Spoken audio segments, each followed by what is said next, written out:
Blessed life kapatid, I hope you're having a great day today. Gusto ko lang i-share sa iyo ang sinasabi sa Romans chapter 6 verse 23. For the wages of sin is death, but the free gift of God is eternal life through Christ Jesus our Lord.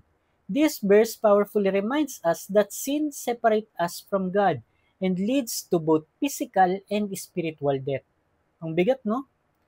But there's a good news. God offers us a gift, eternal life through Christ Jesus.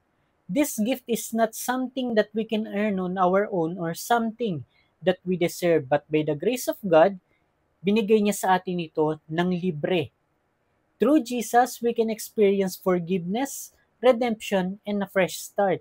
Ano man yung pinagdaanan natin before, through Jesus, we can experience true life.